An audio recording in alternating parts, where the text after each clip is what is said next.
भैया मैं ये कल चप्पल लेके गया था, इसे वापस कर लो। ये तो पहने हुई लग रही है। भैया सिर्फ एक ही दिन पहनी थी, वापस कर लो ना। चुपचाप इसे लेके घर चले जा, बिका हुआ माल वापस नहीं होता है। पकड़ इसे। एक दिन चप्पल पहन ली और कह रहा है वापस कर लो। क्या हुआ? साहब आ गए आप? ये कल चप्पल लेने आया था, दिन पहन ली और अब वापस करने आया है। कर लो वापस और मेरी माँ की चप्पल दे दो। ये इतनी पुरानी और टूटी हुई चप्पल किसकी है? साहब यही मेरी माँ की चप्पल है। कल जब आप नहीं थे तब मैं अपनी माँ के साथ आया था। भैया ये वाली चप्पल दिखाओ मेरे बेटे के लिए। 300 रुपए की चप्पल है ये, 200 रुपए की लगेगी एकदम।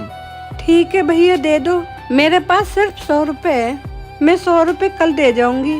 ऐसा नहीं होता है, हम उधार नहीं करते हैं। तो ठीक है भैया, मैं अपनी चप्पल जमानत के तौर पे रख के जा रही हूँ, कल 100 रुपए दे जाऊंगी, चप्पल ले जाऊंगी। ठीक है लाओ 100 रुपए। लेकिन माँ तुम बिना चप्पल के कैसे रहोगी? बेटा मैं तो बिना चप्पल के रह लूंगी, मगर मेरा बेटा बिना चप्पल के रहे मैं नहीं देख सकती। सुन लिया साहब, 100 रुपए लेकर आया नहीं है और जमानत में दी हुई चप्पल वापस मांग रहा है। मेरी माँ एक दिन बिना चप्पल के रही तो उनके पाँव में शीशा चुभ गया, बहुत खून निकला। मेरी माँ की चप्पल दे दो साहब।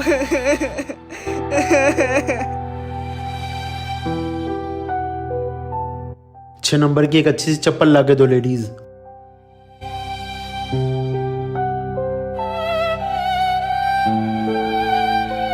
ये लो बेटा, ये चप्पल अपनी माँ को दे देना और ये रही तुम्हारी चप्पल। साहब नई चप्पल माँ के लिए, लेकिन मेरे पास पैसे नहीं हैं। बेटा माँ की चप्पल कभी बेची नहीं जाती, बल्कि इज्जत के साथ दी जाती है। इसलिए तुम्हारी माँ को ये चप्पल मैं अपनी तरफ से दे रहा हूँ। कह देना कि तुम्हारे बड़े बेटे ने दी है। शुक्रिया साहब।